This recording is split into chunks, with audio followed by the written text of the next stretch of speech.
London में पाकिस्तानी सेना के रक्षा अटैची की शर्मनाक हरकत हम आपको दिखा रहे हैं। पाक राजनयिक कर्नल तैमूर राहत ने शर्मनाक हरकत की है।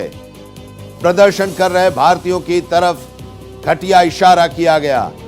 अभिनंदन की तस्वीर हाथ में लेकर गला काटने का इशारा किया। पहलगाम हमले के विरोध में प्रदर्शन कर रहे लोगों की ओर यह इशारा किया गया है। हम आपको यह तस्वीर दिखा रहे हैं। पाकिस्तान के राजनयिक कर्नल तैमूर राहत ने शर्मनाक हरकत की है। भारतीय जो प्रदर्शन कर रहे थे उनकी तरफ घटिया इशारा किया। ये तस्वीर आपको दिखा रहे हैं। ये तस्वीर देखिए किस तरह से वो गला काटने का इशारा कर रहा है। पाक राजनयिक का ये बेतुका इशारा, शर्मनाक हरकत पाकिस्तान के राजनयिक का, और लगातार विरोध प्रदर्शन हो रहा है। और पाकिस्तान अपने इन हरकतों से और अपने बारे में अपनी तस्वीर को दुनिया के सामने रख रहा है कि पाकिस्तान की मंशा क्या है। पाकिस्तान अब दुनिया के सामने साफ कर दिया है उसने कि आतंकवाद को वो प्रश्रय देता आ रहा है। भारत में जो आतंकी घटनाएं हो रही हैं उसमें उसी का हाथ है, घुसपैठ हो रहा है। और साथ ही सीज फायर का उल्लंघन भी पाकिस्तान की तरफ से किया जा रहा है। आदित्य द्विवेदी हमारे सहयोगी इस वक्त हमारे साथ जुड़े हुए हैं और लगातार हम पहलगाम हमले के बाद से जो परिस्थितियां बनी हुई हैं देश के अंदर, दुनिया के दूसरे देशों में, उसकी जानकारी हम अपने चैनल के जरिए, अपने सहयोगियों के जरिए देश और दुनिया तक पहुंचा रहे हैं। आदित्य द्विवेदी, जरा बताइए, तस्वीरें हम देख रहे हैं, पाकिस्तान अपनी हरकत से अभी भी बाज नहीं आ रहा है।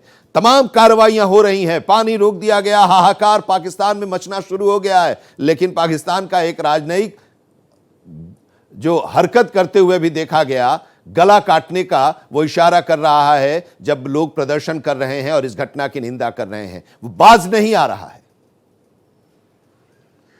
दरअसल पाकिस्तान के डीएनए में जो है वो वही दिखा रहा है। जो दूतावास से उसने जिस तरह से जो इशारा करके जो शो करना चाहता है, दरअसल ये पाकिस्तान की एक संस्कृति है, एक कल्चर है। वहाँ पर कोई एक इंसानियत, मानवता वाली जो बातें हैं ये सिर्फ दिखावे की बातें हैं, ये सिर्फ ढोकले हैं और बाकी इसके अलावा कुछ भी नहीं है। इसको नहीं मालूम जो पाकिस्तान का दूतावास जो रघुनंदन की फ़ोटो दिखा करके और इस तरह से गला काटने की बात कर रहा, घुटने टेक कर रघुनंदन को वापस किया हुआ था इसने, इसी पाकिस्तान ने। और संसद में ये बात कही थी कि नहीं, हम भाईचारा चाहते हैं। उस समय प्रधानमंत्री वहाँ के इमरान हुआ करते थे, ठीक है। तो घुटने टेकने की इसकी आदत है आनंद विजय। इसने 65 में भी घुटने टेके थे, 47 में जो गुरिल्ला युद्ध छिड़ा था उसमें भी घुटने टेके थे, 71 में भी घुटने टेके और कारगिल युद्ध में भी इसने घुटने टेके थे। इसका एक इतिहास है, एक फहरिस्त है। अगर हम पन्ने पलटते चले जाएंगे तो इनके यहाँ घुटने टेकने और नतमस्तक होने के अलावा इनकी इतिहास में कुछ लिखा ही नहीं है। अभी मैं एक जिक्र करना चाहूंगा आनंद विजय, बिलावल भुट्टो एक स्पीच दे रहे थे आम पाकिस्तान में पब्लिक के बीच में कि वो हमारे सिंधु का पानी बहेगा या भारतीयों का खून बहेगा। इनको नहीं मालूम है बिलावल भुट्टो को कि इनके जो नाना थे, इनकी माँ बेनजीर भुट्टो के जो बाप तो हम नहीं कहेंगे, चलो हम पिता ही कह देते हैं, इन्होंने भी कहा था कि वो घास की रोटी खाएंगे और कश्मीर नहीं छोड़ेंगे। तो इनसे कहा जाए कि अपनी पीढ़ियों परदादों की तरफ जरा ध्यान दे के देखें। जो उनका इतिहास रहा उससे बुरा तुम्हारा इतिहास होने वाला है। बेवजह की बयानबाजी से ये बूस्टअप नहीं हो जाएंगे, इनकी सेना में कोई ताकत नहीं आ जाएगी। इनकी वही सेना है आनंद विजय जिसने 1971-72 के युद्ध में 93,000 विश्व रिकॉर्ड बना हुआ है। किसी दूसरे देश के इतने सैनिकों ने समर्पण नहीं किया था। इनके जो सेना प्रमुख थे वो अपने बिल्ले नोच करके नियाजी रख गए थे हमारे भारत सेना अध्यक्ष के सामने। तो अपने गिरेबान में झांके, अपनी औकात को देखें, औकात क्या है ये जाने, और अगर गलत फहमी पाली तो फिर मुझसे मुंह तोड़ जवाब मिलेगा। और ऐसा जवाब मिलेगा कि खड़े नहीं हो पाएंगे, पैर ही हमेशा के लिए लकवाग्रस्त हो जाएंगे। बिल्कुल बिल्कुल, आप हमारे साथ बने रहिए। और जरा अमेरिकी राष्ट्रपति डोनाल्ड ट्रंप का भी एक बड़ा बयान आया है पहलगाम आतंकी हमले पर।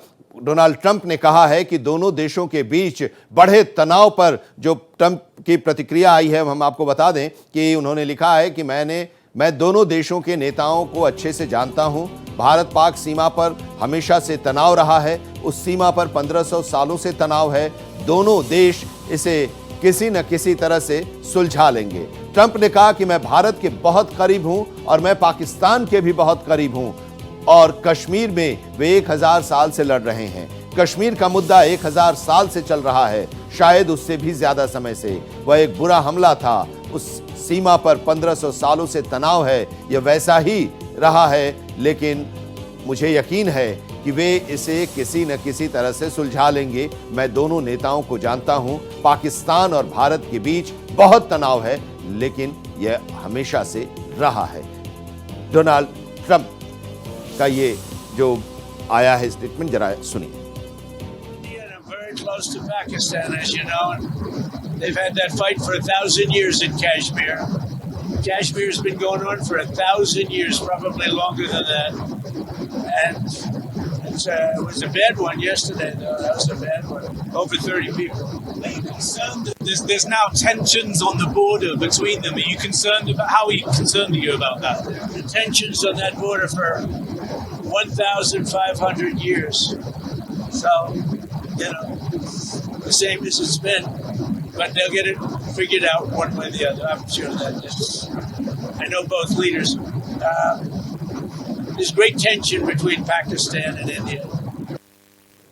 और एक बार फिर से रुक करते हैं अपने सहयोगी आदित्य द्विवेदी का। आदित्य द्विवेदी बता रहे हैं अभी की जो परिस्थितियां हैं उसमें पाकिस्तान किस तरह से घुटने टेकता रहा है, पहले भी और अब भी टेक रहा है, लेकिन वो गीदड़ भभकी देने से बाज नहीं आ रहा है। लेकिन दुनिया भी समझ चुकी है, भारत के लोग भी समझ चुके हैं और यहां तक कि पाकिस्तान के लोग भी समझ चुके हैं कि पाकिस्तान की सेना और पाकिस्तान की सरकार जो गीदड़ भभकी देती है उसमें कोई दम नहीं है। और अब दुनिया के देश पाकिस्तान के खिलाफ भारत के साथ खड़े हैं आदित्य द्विवेदी जी, और अमेरिकी राष्ट्रपति ने तो प्रधानमंत्री से बात भी की और अब एक बयान भी उन्होंने दिया है। हालांकि वो उम्मीद कर रहे हैं कि सब कुछ ठीक हो जाएगा। देखिए आनंद विजय, इस कायराना हरकत और इतनी घटिया हरकत के बाद सब कुछ ठीक इतनी आसानी से नहीं हो जाएगा। ये कहना आसान होता है, वो क्या है, फिर अमेरिका के वर्ल्ड ट्रेड सेंटर में हमला हुआ था तो क्या सब आसानी से ठीक हो गया था? उसके लिए पूरे तालिबान को नष्ट नाबूद करना पड़ा था और इस लेवल पे करना पड़ा था कि अब तालिबान खड़ा नहीं हो पाएगा। यही जरूरत है कि अब पाकिस्तान को उसको उसकी भाषा में और आगे बढ़ करके, उसकी ही भाषा तक नहीं, ये नहीं मेरे 26 चले गए, मेरे 28 मर गए या मेरे 40 सैनिक मर गए थे तो मैं उतने ही मारूंगा। इससे कहीं गुना अधिक जीरो बढ़ाने पड़ेंगे इन ये जो होने वाली मौतें हैं, तब जाकर के कहीं ये शांत होगा। ये शैतान है बेसिकली। ये क्या है, ये खुद कुछ नहीं होगा, कोई लड़ने वाला नहीं होगा तो ये आपसी में लड़ने लगते हैं, शिया सुन्नी को मारने लगेगा। मस्जिदों में धमाके होते हैं तो इनके खून में, इनके डीएनए में ये अशांति, ये शैतानियत भरी हुई है। ये बाज नहीं आने वाले जब तक इनको नष्ट नाबूद नहीं किया जाएगा। तो इस बार भारत को किसी के बीच के, एक तो भारत को मध्यस्थता की जरूरत नहीं है, ना भारत कभी स्वीकार की है, वो अभी भी स्वीकार नहीं करेगा। ईरान ने भी कहा कि वो संबंध बीच में मध्यस्थता कर सकता है, लेकिन मुझे मालूम है कि मोदी का जो तेवर है, भारत की जो अपना एक कल्चर रहा कि हम अपने दुश्मन से सीधे बात करते हैं, हमें भी बीच में किसी मध्यस्थता की जरूरत नहीं है, फिर वो कोई भी दुश्मन हो। अब इसमें ना तो ईरान की मध्यस्थता भारत स्वीकार करेगा, ना ही सऊदी ने भी आज एक ऑफर दिया हुआ है, सऊदी अरब ने भी, कि भाई दोनों ही मेरे अच्छे दोस्त हैं और हम उनको समझाना चाहते हैं।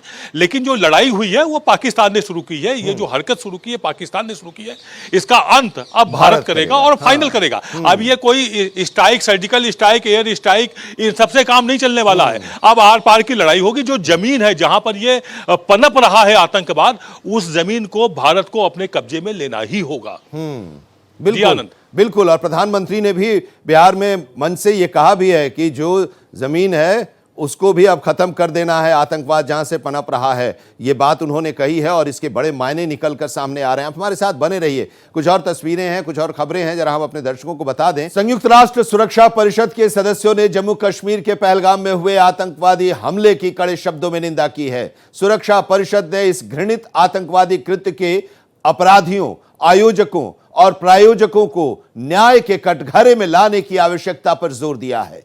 15 देशों वाले संयुक्त राष्ट्र सुरक्षा परिषद ने शुक्रवार को एक प्रेस बयान जारी किया जिसमें उसने पुष्टि की कि सभी प्रकार के आतंकवाद अंतर्राष्ट्रीय शांति और सुरक्षा के लिए सबसे गंभीर खतरे में से एक हैं। बयान में कहा गया है कि सुरक्षा परिषद के सदस्यों ने जम्मू कश्मीर में 22 अप्रैल को हुए आतंकवादी हमले की कड़ी निंदा की, जिसमें कम से कम 26 लोग मारे गए और कई लोग इसमें घायल हुए हैं। आदित्य द्विवेदी हमारे सहयोगी लगातार हमारे साथ जुड़े हुए हैं और अभी की जो परिस्थिति है दुनिया में, जिस तरह से भारत के साथ इस पूरे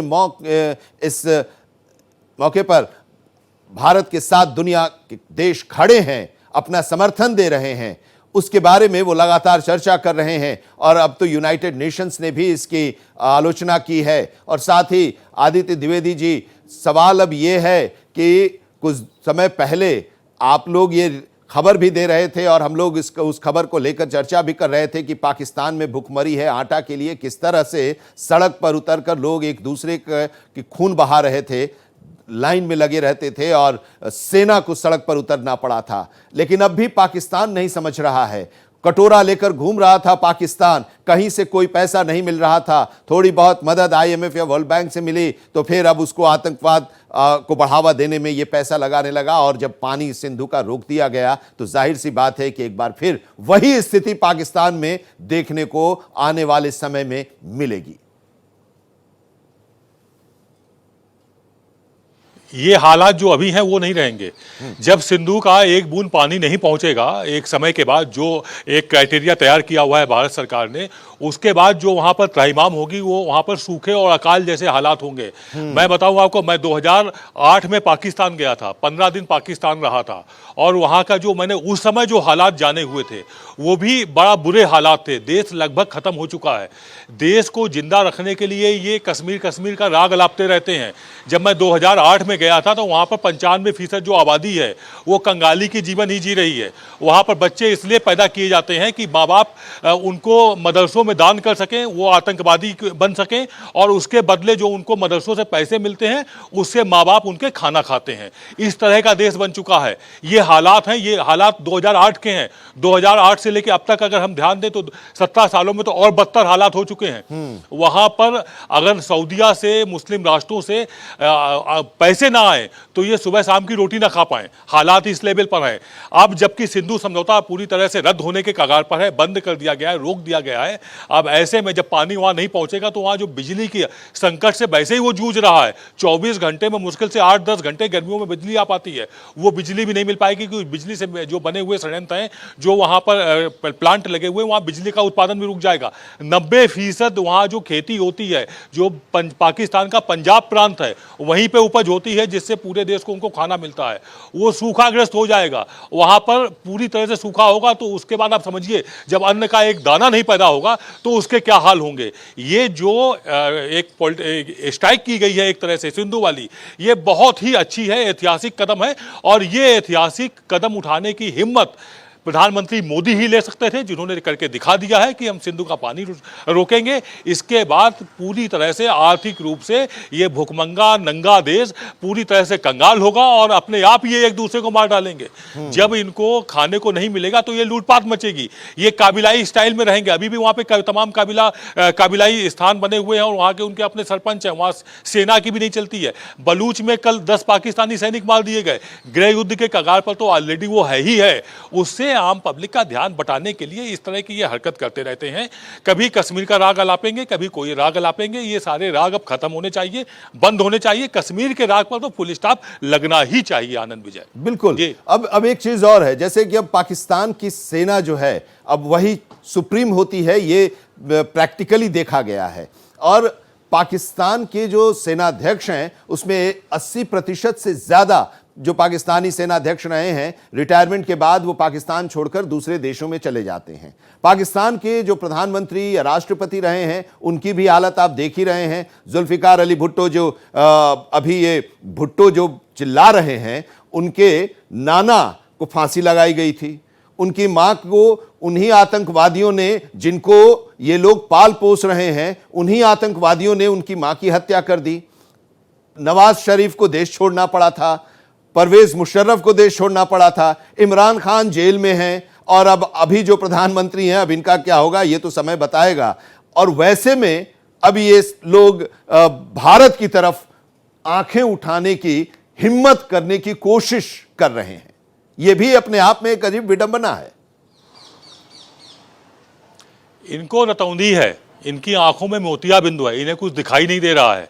और बताऊं मैं, जुल्फी अली खान भुट्टो के जूते साफ करता था जो उसके बाद जो सेना अध्यक्ष हुआ करता था, मुझे दिमाग में नाम था अभी, भूल रहा हूं, जियाउल हक को इन्होंने इसलिए जुल्फी अली खान भुट्टो ने अपना सेना अध्यक्ष बनाया था क्योंकि एक बार वो चाय पी रहे थे तो उनके जूते में चाय गिर गई थी, तो वो अपनी रुमाल से साफ करने लगा था, तो उन्होंने जूता उठा के टेबल पर रखा था कि अच्छे से साफ करो। ऐसे लोग सेना में रखे गए थे। और उसके बाद जब इनको जेल में डाला गया था जुल्फी अली खान भुट्टो को, जब इनका अंत हो गया था, मौत हो गई थी, तो मौत होने के बाद फोटो खींची गई थी। फोटो मालूम है आनंद जी किस बात की खींची गई थी? फोटो उनके गुप्तांग की खींची गई थी, इसने जियाउल हक ने खिंचवाई थी। और वो इसलिए कि ये वाकई में मुसलमान था कि नहीं, ऐसा तो नहीं कि ये कहीं ये मुसलमान हो ही ना हो, देश में शासन कर रहा था। तो ऐसे अंधे बहरे लोग हैं ये, इनको कुछ समझ में नहीं आता है। ये सिर्फ और सिर्फ जो आपने भी जिक्र किया, लूटने का काम कर रहे हैं सेना वहां पर, और लूट करके वहां से पलायन करते हैं, लंदन में रहते हैं, अमेरिका में रहते हैं। इस तरह की वहां की कल्चर है। जैसा मैंने बताया, 95% लोग वहां कंगाली का जीवन जी रहे हैं। 5% वो लोग हैं जो बिजनेसमैन हैं, पॉलिटिकल हैं या फिर ब्यूरोक्रेट्स हैं, जो देश को पूरी तरह से लूट रहे हैं। पाकिस्तान अब कंगाल और फेल्यूअर देश हो चुका है। इसमें अब एक फाइनल मोहर लगाने की जरूरत है, अंतिम एक कील ठोकने की जरूरत है, जो भारत इस समय बिल्कुल कायदे से फाइनल कर दे, सारा हिसाब बराबर कर ले। अब तक जितनी भी आतंकी घटनाएं हुई ना, चाहे मुंबई हमला हुआ हो, चाहे संसद का हमला हो, उसका बदला नहीं ले पाया भारत अभी तक। उसका मौका है कि बदला ले, करारा जवाब दे और फुल स्टॉप लगाए, दी एंड करे। इसका दी एंड होना बहुत जरूरी है। और वहां पर ऑलरेडी बलूचिस्तान, सिंध प्रांत सब अलग अलग बटने को तैयार है। तो ऐसे में 2-3 टुकड़े और हो जाए और खत्म हो इस पाकिस्तान का। हो गया बहुत, ये विश्व के नक्शे में रह लिया, अब इसको और जरूरत नहीं है ये विश्व के नक्शे में रह पाए। बिल्कुल। और इसके लिए भारत ने अपनी जो रणनीति और कूटनीति है बनाई है, और उसके आधार पर जो कार्रवाई हो रही है, उससे पाकिस्तान की जो स्थिति है वो तो देखने वाली ही है, और उसका असर भी देखने को मिल रहा है। पाकिस्तान जिस तरह से बिलबिलाने लगा है। बहुत बहुत शुक्रिया हमारे साथ जुड़ने के लिए और इस विश्लेषण के लिए आपका।